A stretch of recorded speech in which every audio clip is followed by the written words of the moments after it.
నమస్తే, నేను మీ తేజ. ప్రజెంట్ మనతోటి ఈ రోజు ముఖ్య అతిథి వైఎస్ఆర్ కాంగ్రెస్ పార్టీ నగర అధ్యక్షులు బొబ్బల శ్రీనివాస్ మనతో ఉన్నారు. సార్తో మాట్లాడదాం. సార్ నమస్తే. ముందుగా మీకు నగర అధ్యక్షులుగా కేటాయించారు. ఎందుకంటే ఇన్నేళ్ల రాజకీయ ప్రయాణంలో కూడా ఇప్పటివరకు కూడా పార్టీ బలోపేతం కావచ్చు, పార్టీ కృషి చేసిన వరకు కూడా పార్టీ అధిష్టానం యొక్క పదవిని కట్టబెట్టింది. ముందుగా మీకు కంగ్రాచులేషన్స్. Thank you. సో మీ రాజకీయ ప్రయాణం ఏ విధంగా ఉంది? ప్రధానంగా చూసుకుంటే వైఎస్ఆర్ కాంగ్రెస్ పార్టీలోకి మీ యొక్క రాజకీయ ప్రస్థానం ఏ విధంగా కొనసాగింది ఇప్పటివరకు కూడా? ఫోర్త్ ఎస్టేట్ మీడియా వారికి, అలాగే ఫోర్త్ ఎస్టేట్ వీక్షకులకు అందరికీ నా నమస్కారం. జగన్మోహన్ రెడ్డి గారు పాదయాత్ర అయిపోయి పార్టీ పెట్టిన తర్వాత, పార్టీ పెట్టి సభ్యత్వం అంటూ మొదలు పెట్టిన తర్వాత నెల్లూరు జిల్లాలో మొట్టమొదటి సభ్యత్వం శ్రీ కాకాని గోవర్ధన్ రెడ్డి గారి చేతుల మీదుగా జిల్లాలో మొట్టమొదటి సభ్యత్వం తీసుకోవడం జరిగింది. అది వైఎస్ఆర్సీపీలోకి నా ఎంట్రీ. అక్కడి నుంచి నేను నెల్లూరు రాజకీయాల్లో యాక్టివ్గా ఉన్నాను. 2014లో ఎలక్షన్లకి ఇక్కడ కార్పొరేటర్ సీట్ రావడం జరిగింది. అది కూడా నేను అడిగి తీసుకోలేదు. ఆ సీటు కూడా నేను అడిగి తీసుకోలేదు. నా అవసరం ఉంది. ఎవరైతే ఇప్పుడు మల్లిరెడ్డి సీనియర్ అడ్వకేట్ ఉన్నారు, అడ్వకేట్ నా పేరుని అక్కడ 37వ వార్డు బీసీ జనరల్ అయింది కాబట్టి చాలా మంది అడుగుతున్నా కూడా వాళ్ళ మీద నమ్మకం లేక శ్రీధర్ రెడ్డి గారు మల్లిరెడ్డి సేనని అడగడం జరిగింది.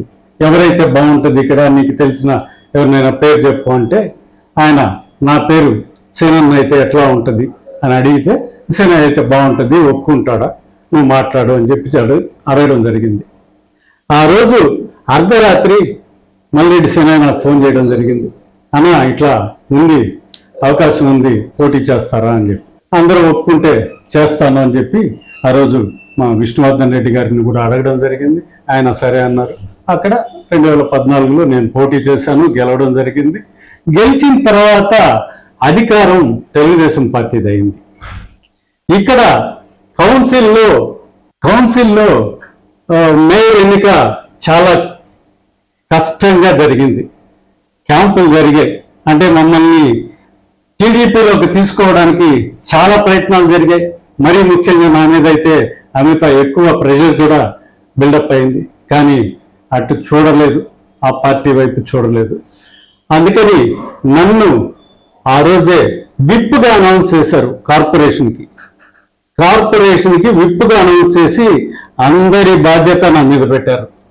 ఆ బాధ్యతని సక్రమంగా నెరవేర్చి ఆ రోజు ఎవరైతే అజీజ్ గారిని మేయర్గా ఎన్నుకోవాలని చెప్పి పార్టీ సూచించిందో ఆయన్ని మేయర్ చేయడంలో నా పాత్ర ముఖ్యంగా ఉంది. ఆ రోజు విప్పుగా. ఆ తర్వాత మేయర్ అజీజ్ గారు కొన్ని పరిస్థితుల కారణంగా తెలుగుదేశంలోకి పోవడం జరిగింది. ఆయనతో పాటు ఎంతో మంది కార్పొరేటర్లు ఆయనతో పాటు పోయినారు. కానీ నేను పార్టీలోనే నికరంగా, నిబద్ధతగా శ్రీధర్ రెడ్డి వెంట నడిచా. ఆ రోజు శ్రీధర్ రెడ్డితో కుడి భుజంగా ఉన్నది నేను ఒక్కనే కార్పొరేటర్గా. మిగతా 4 ఉన్నారు కానీ వాళ్ళు ఆడపిల్లలు అయ్యారు. వాళ్ళ భర్తలు పెద్దగా అంటిముట్టినట్టు ఉండేవాళ్ళు. వాళ్ళు మాత్రం పార్టీలోనే ఉండేవాళ్ళు. కొద్దిగా వాళ్ళ భర్తలు కొద్దిగా అక్కడ ఉండే కాంట్రాక్టులు వాటి విషయంలో ఏదో అంటిముట్టినట్టుగా ఉండేవాళ్ళు. పూర్తి స్థాయిలో శ్రీధర్ రెడ్డి గారితో నిలబడి, పార్టీలో నిలబడి, పార్టీ కోసం పోరాడింది నేను ఒక్కనే అని గర్వంగా చెప్పుకోగలను. పార్టీ కోసం ఆ రోజు 13 రోజులు జైల్లో కూడా ఉన్నా. నా మీద అబద్ధపు కేసు ఒకటి పెడితే ఆ కేసులో నేను 13 రోజులు జైలుకు కూడా పోయినా. నాతో పాటు నా సహచర పిల్లలు, నాతో ఉండే పిల్లలు కూడా 4 70 రోజులు 80 రోజులు వాళ్ళు కూడా జైల్లో ఉండడం జరిగింది. తర్వాత రెండోసారి కార్పొరేషన్ ఎన్నికలు వచ్చిన తర్వాత కార్పొరేషన్ ఎన్నికల్లో కూడా నేను యునానిమస్ కావడం జరిగింది. దీనిలో ఎవరి ప్రమేయం ఎంత ఉంది అనేది నేను చెప్పను. కాకపోతే అక్కడ జరిగింది ఏంటంటే ఏ బెదిరింపులు, బలవంతాలు లేదా బతిమిలాడ్డాలు ఏమీ జరగల. అక్కడ జరిగింది ఏంటంటే నాతో పోటీ చేసిన అభ్యర్థులు కరెక్ట్ గా వాళ్ళ సర్టిఫికేట్స్ ఒరిజినల్స్ ప్రొడ్యూస్ చేయలేకపోవడం వల్ల వాళ్ళందరూ డిస్క్వాలిఫై అవ్వడం జరిగింది. అందువల్ల నేను యునానిమస్ కాగలిగా, అక్కడ యునానిమస్ అయ్యా. లేకపోయినా నేను అక్కడ మంచి మెజారిటీతో గెలిచిండే పరిస్థితి. ఆ తర్వాత కొద్ది కాలానికి 3.5 సంవత్సరంలో శ్రీధర్ రెడ్డి గారు తెలుగుదేశంలోకి పోవడం జరిగింది. ఆ రోజు నన్ను పిలిపించి మాట్లాడారు, ఇట్లా నేను పార్టీ వదిలిపోవాలనుకుంటున్నాను, నీ సూచన ఏంది, నువ్వు ఎట్లా అయ్యిందంటే నేను 2 రోజులు ఆలోచించుకొని చెప్తానని చెప్పి నేరుగా పోయి 2 రోజుల తర్వాత నేనైతే తెలుగుదేశంలోకి రావడం నాకు ఇష్టం లేదు, నేను రాను, ఉన్న పార్టీలోనే నేను కంటిన్యూ అవుతానని చెప్పడం జరిగింది. అలాగే అదే పార్టీలో కంటిన్యూ అవుతున్నా, ఆ పార్టీలోనే నికరంగా నిలబడ్డా, నిజాయితీగా నిలబడ్డా, గట్టిగా ఆ పార్టీ తరఫున గొంతుగా వినిపించా. ఈరోజు ఇప్పటిదాకా ఎన్నో పదవులు వైఎస్ఆర్సీపీలో ఇచ్చారు. నిన్నటిదాకా ఏ పదవి మీద రాని కాంట్రవర్సీ నా మీద ఎందుకు వస్తుందంటే నేను వాళ్ళకి వ్యతిరేకంగా వాయిస్ వినిపిస్తున్నాను కాబట్టి. ప్రధాన అంశం మీరు చెప్పినటువంటి మీకు అధ్యక్ష పదవి కేటాయించిన తర్వాత నెల్లూరు నగరంలో తీవ్ర స్థాయిలో దుమారం రేపుతుంది యొక్క పదవి అంశం.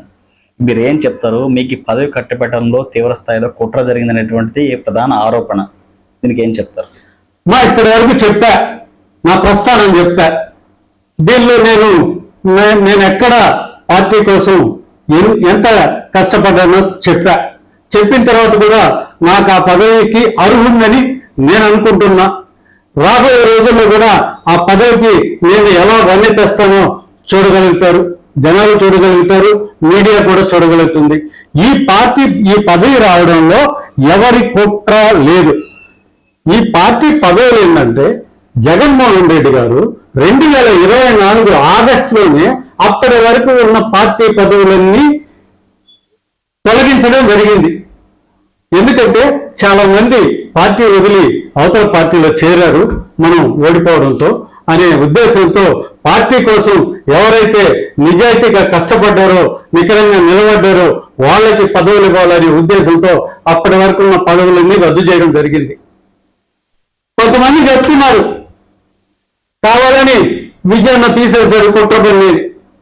విజయన్న ఏ కుట్ర పనుల జగన్మోహన్ రెడ్డి గారే అప్పుడే పదవులన్నీ స్టేట్ కి సంబంధించిన, పార్టీకి సంబంధించిన పదవులన్నీ రద్దు చేయడం జరిగింది. ఎవరు ఆ పదవుల్లో లేరు ఇప్పటి వరకు. ఈ రోజు ఏదైతే నాకు పదవి ఇచ్చారో ఆ పదవిలో ఆగస్టు తర్వాత ఎవరు లేరు, ఆ పదవి ఖాళీగా ఉంది. ఆ పదవికి అర్హుడు ఎవరు అని చెప్పి నగర ఇన్ఛార్జ్ అయిన చంద్రశేఖర్ రెడ్డి గారు, అలాగే రూరల్ ఇన్ఛార్జ్ అయిన విజయన్న గారు, జిల్లా అధ్యక్షులైన కాకాని గోవర్ధన్ రెడ్డి గారు ముగ్గురు చర్చించుకొని నా పేరు ప్రపోజల్ పెట్టడం జరిగింది. ఈ ప్రపోజల్ విషయం ఎంపీ కాన్స్టిట్యున్సీ సమన్వయకర్త అయిన ఆదాల ప్రభాకర్ రెడ్డి గారికి తెలుసు, పిసిఐ మెంబర్స్ అయిన, పిఎస్సి మెంబర్స్ అయిన శ్రీ నల్లపురెడ్డి ప్రసన్న కుమార్ రెడ్డి గారికి తెలుసు, అనిల్ కుమార్ యాదవ్ గారికి కూడా తెలుసు. ఈ ముగ్గురు నోటీసులో కూడా నా అభ్యర్థిత్వం ఉంది. ఇది ఎవరికి తెలియకుండా జరిగిందైతే కాదు. వీళ్ళు ముగ్గురు కలిసి నిర్ణయించుకొని అందరి దృష్టిలో ఇది పెట్టి ఆ తర్వాత స్టేట్ కమిటీకి పంపించడం జరిగింది. స్టేట్ కమిటీలో మన నెల్లూరు ఇన్ఛార్జ్ అయిన మిథున్ రెడ్డి గారు, నెల్లూరు జిల్లాకి ఇన్ఛార్జ్ అయిన మిథున్ రెడ్డి గారి సంతకం కూడా దానిలో ఉంది. అది అయిన తర్వాత జగన్మోహన్ రెడ్డి గారి సమక్షంలో జగన్మోహన్ రెడ్డి గారు దాన్ని అప్రూవల్ చేస్తే నా దగ్గరికి వచ్చింది. దీని విషయంలో ఆనంద్ విజయ్ కుమార్ రెడ్డి గారు నెల్లూరు నుంచి కదిలి కాలు బయట ఎక్కడ పెట్టల. వీళ్ళు చెప్పేది ఏంది, కొంతమంది చెప్తా ఉన్నారు ఏదో కుట్ర జరిగింది, కాకాని గోవర్ధన్ రెడ్డి గారు లేని సమయంలో ఎత్తుకోపోయి జగన్మోహన్ రెడ్డి గారిని కన్విన్స్ చేసి తీసుకొచ్చారు పదవి అని చెప్తున్నారు. అన్న ఎక్కడికి కాలు కూడా బయట పెట్టల.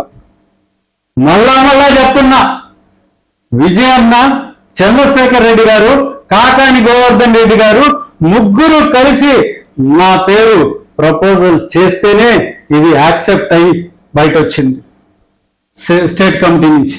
సార్, మరొకటి, కూటమి ప్రభుత్వం అధికారంలోకి వచ్చిన తర్వాత వైఎస్ఆర్ కాంగ్రెస్ పార్టీ రాష్ట్ర వ్యాప్తంగా కూడా అన్ని జిల్లాల్లో పూర్తి స్థాయిలో కసరత్తు మొదలుపెట్టింది. అందులో భాగంగా పార్టీలో ఎవరైతే బలోపేతంగా చేస్తున్నారో, ఎవరైతే పార్టీలో యాక్టివ్గా ఉన్నారో అంశాలపై కూడా పూర్తి స్థాయిలో కసరత్తు చేసి కొత్త వారికి పదవులు కేటాయించడం కావచ్చు, నాయకులకి అండగా ఎవరు ఉండాల్సిన కూడా పూర్తి స్థాయిలో దృష్టి సారించింది. అందులో భాగంగా నెల్లూరు నగరానికి సంబంధించి ఉన్నటువంటి సనపరెడ్డి పంచిరెడ్డి గారిని తీసే అంశానికి ప్రధాన కారణం ఏమంటారు? వారు పార్టీలో పనితీరు ఏ విధంగా ఉంది? సో పార్టీ నానుడి ఏ విధంగా ఉంది, మీరేం చెప్తారు? పార్టీ చాలా ఓడిపోయిన తర్వాత చాలా ఇబ్బందుల్లో ఉంది. ఎందుకంటే మీరు అన్నారు రెడ్ బుక్ రాజ్యాంగం అని. ప్రతి నాయకుడి మీద ఎవరైతే యాక్టివ్ గా ఉన్నారో ఆ నాయకుల మీద కేసులు అయితేమి, బెదిరింపులు అయితేమి జరుగుతూ ఉన్నాయి. అప్పటి వరకు పదవుల్లో ఉన్న నాయకులు ఆ కార్యకర్తల్ని గాని, ఆ నాయకుల్ని గాని పరామర్శించడం గాని, వాళ్ళతో కలిసి మేము ఉన్నాం, మీకు అండగా ఉంటాం అని ధైర్యం చెప్పిన వాళ్ళు కాదు. అప్పటిదాకా పదవుల్లో ఉన్నవాళ్ళు ఎప్పుడు చెప్పలా, కలిసి రాలా. పార్టీలో ఉన్నారో లేదో కూడా పార్టీ కార్యకర్తలకు కానీ నాయకులకు కానీ సందేహం. నేను పార్టీ ఓడిపోయిన రోజు నుంచి కూడా పార్టీలోనే ఉంటూ, పార్టీ కార్యకర్తలకు అందుబాటులో ఉంటూ, మేము ఒకే మైండ్ సెట్ ఉండే వాళ్ళందరం కలిసి మాట్లాడుకుంటూ ఏ విధంగా మనం ముందుకు పోవాలా అని ఆలోచన చేస్తూ పార్టీ కోసం కృషి చేస్తూ ఉండడం వల్లే నన్ను ఆ పార్టీకి ప్రెసిడెంట్ గా నా పేరు ప్రపోజల్ రావడం జరిగింది. అప్పటిదాకా ఉన్న నాయకులు ఎప్పుడైతే ఈ పదవులన్నీ క్యాన్సిల్ అయిపోయినాయో అప్పటి నుంచి పార్టీకి మేము పార్టీలో ఉన్నాం, పార్టీకి అండగా ఉంటాం, పార్టీ నాయకులకు కానీ కార్యకర్తలకు కానీ అండగా నిలబడతాం అని చెప్పి ఏ రోజు మీడియా పరంగా కానీ ప్రజలకు కానీ రానందువల్లే మార్చడం జరిగింది. నెల్లూరు రూరల్ నియోజకవర్గం సంబంధించి పార్టీ బలోపేతం కావచ్చు, కార్యకర్తలకి అండగా నిలవడం అంశంపై కూడా మీరు ఏం చేశారు అనేటువంటిది ప్రధాన అంశంగా వాళ్ళు మిమ్మల్ని క్వశ్చన్ చేస్తున్న పరిస్థితి. దానికి నెల్లూరు రూరల్ నియోజకవర్గంలో వైకాపా తరఫున మీరు ఏం చెప్తారు? నెల్లూరు రూరల్ నియోజకవర్గంలో పార్టీ ఓడిపోయిన తర్వాత కొంతకాలం స్తబ్దత ఏర్పడింది. నా మీద కూడా కేసులు పెట్టడం జరిగింది. ఆ కేసుల విషయంలో కొంతకాలం నేను ఒక 3 నెలలు బయట ఉండడం జరిగింది. ఈలోపు విజయన్నని ఇన్ఛార్జిగా ప్రకటించడం జరిగింది. విజయన్నకి ఫోన్ చేసి అభినందనలు తెలిపితే విజయన్న ఒకటే మాట చెప్పాడు, రావా చూసుకుందాం, అందరం కలిసి పార్టీని నిలబెట్టుకుందాం, పార్టీలో ఎవరైతే ఇబ్బందులు పడుతున్నారో వాళ్ళందరికీ అండగా నిలబడదాం రా అన్నారు. వచ్చాను. ఆ రోజు నుంచి ఎక్కడ ఏం జరిగినా, ఏ పోలీస్ స్టేషన్లో మా నాయకులకు కానీ కార్యకర్తలకి ఏ ఇబ్బంది జరిగినా నేను వెంటున్నా, నేను పోతున్నా. ఎవరికైనా హాస్పిటల్లో బాగలేదు, హాస్పిటల్లో ఉన్నారంటే పోతున్నా. నాకు తెలిసిన వైద్యులతో వాళ్ళకి మంచి వైద్యం అందేటట్టు చూస్తున్నా. ప్రతి విషయంలో వాళ్ళకి అండగా నిలబడ్డం. విజయన్న వచ్చినప్పటి నుంచే ఇక్కడ వలసలు ఆగినాయి రూరల్ నియోజకవర్గంలో. విజయన్న వచ్చిన తర్వాతే మాకు ఒక అండ దొరికింది అనే ధైర్యం వైఎస్ఆర్సీపీ కార్యకర్తల్లో కానీ మాలాంటి నాయకుల్లో కానీ ఏర్పడింది. ఈరోజు విజయన్న వచ్చిన తర్వాత ప్రతి డివిజన్లో కమిటీ ఏర్పాటు చేయడం జరిగింది. వైఎస్ఆర్సీపీ కమిటీ ప్రతి గ్రామంలో వైఎస్ఆర్సీపీ కమిటీ ఏర్పాటు చేయడం జరిగింది. ఈరోజు వేళ్ల నుంచి చెట్టుని పెంచే విధానంలో విజయన్న పాత్ర అమోఘంగా ఉంది. విజయన్నని ఈ విషయంలో ఎవరు విమర్శించే అర్హతే లేదు. పార్టీ బలోపేతానికి విజయన్న చేసే కృషి మేమందరం దగ్గరుండి కళ్ళారా చూస్తా ఉన్నాం. విజయన్నకి వెన్నుదన్నుగా నేను నిలబడేదానికి నా పూర్తి సహాయ సహకారాలు అందిస్తా. మరొక అంశం, మొన్న వారి ప్రెస్ మీట్ లో మనం చూస్తే ఆనం వర్సెస్ ఆదాల మధ్య చిచ్చు పెట్టే తరహాలో మీపై మాటల వ్యాఖ్యలు వాళ్ళు చేశారు. దీనికి ఏ విధంగా చెప్తారు? ఒక వైసీపీ కార్యకర్త నుంచి కూడా ఇటు నాయకుల వరకు కూడా ఆనం గారితో సహకారం కావచ్చు, సంబంధం కావచ్చు, కార్యకర్తలకి రూరల్ నియోజకవర్గంలో ఎలాంటి రిలేషన్ మీకు ఉందంటారు? ఫస్ట్ ఇక్కడ డివిజన్ హెడ్లు, డివిజన్ ప్రెసిడెంట్లని 26 డివిజన్లలో డివిజన్ ప్రెసిడెంట్లని సెలెక్ట్ చేయడం జరిగింది. తర్వాత కొన్ని స్టేట్ పదవులు కూడా అప్పటికే రావడం జరిగింది రూరల్ నియోజకవర్గంలో విజయన్న ద్వారా. ఆ స్టేట్ పదవుల్లో 8 స్టేట్ పదవులు వస్తే 5 స్టేట్ పదవులు ఆదాల ప్రభాకర్ అన్న ఎవరి పేరైతే ప్రపోజల్ చేశాడో దాన్ని విజన్ యాక్సెప్ట్ చేసి విజన్కి సంబంధించిన 5 పేర్లు పక్కన పెట్టుకొని 3 పేర్లే ఇచ్చి ఈ 8 పేర్లు యాక్సెప్ట్ చేయండి అని చెప్పి స్టేట్ కమిటీకి విజయన్న రోజు పంపించడం జరిగింది. విజయన్నకి ఆదాల ప్రభాకర్ రెడ్డికి మధ్య పెట్టాలని చాలా మంది ప్రయత్నం చేస్తా ఉన్నారు. కానీ వారి ఆటలు సాగవు. ఏదైతే ఈ స్టేట్ కమిటీలో పదవులు వచ్చాయో అలాగే డివిజన్ కమిటీ హెడ్లు ఎవరైతే ఉన్నారో వాళ్ళందరినీ తీసుకొని మేమందరం కలిసి ప్రభాకర్ అన్న ఒక రోజు నెల్లూరు వచ్చి ఉంటే విజయన్న మమ్మల్ని అందరినీ పిలిపించి ప్రభాకర్ అన్న దగ్గరికి తీసుకెళ్లి ప్రభాకర్ అన్నకి మా అందరి చేత సన్మానం చేయించడం జరిగింది. ప్రభాకర్ అన్నకి విజయన్నకి మధ్యలో ఎటువంటి రాజకీయ విభేదాలు లేవు. ఇవి కల్పించాలని చాలా మంది ప్రయత్నం చేస్తున్నారు. వాళ్ళ ఆటలు సాగవని నేను నిజాయితీగా చెప్తున్నాను. మరొకటి మొన్న మీరు ప్రెస్ మీట్లో మాట్లాడుతూ కూడా పదే ఒకరికి 4 పెద్ద నాయకులు మాట్లాడారు. ఎవరి కళల్లో ఆనందం కోసమో ఎవరికి వ్యాపార లావాదేవీలు కావచ్చు ఇలాంటి అంశాలపై కూడా వ్యక్తిగతంగా విమర్శలు చేస్తున్నారు. ఇవి సరైన పద్ధతి కాదు. మనందరూ ఒక పార్టీలో ఉన్నాం, మీకు మాకు మంచి అనుబంధం ఉందంటూ పదే మీరు అవతల తెలియజేసిన పరిస్థితి. సో దీని అంటే వాళ్ళు ఎవరి కోసం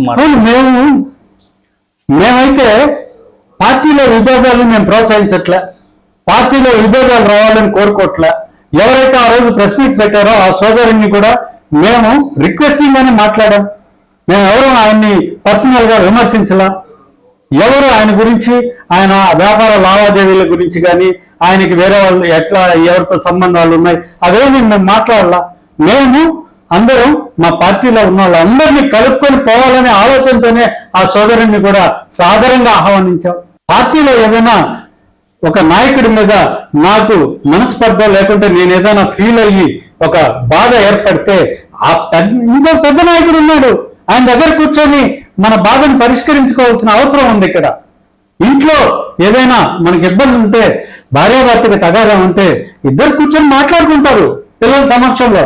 పిల్లలిద్దరు అన్నదమ్ములకి ఏదైనా విభేదాలంటే తల్లిదండ్రుల దగ్గర కూర్చొని సమస్యను పరిష్కరించుకుంటారు, అంతేగాని రోడ్లో పడరు కదా.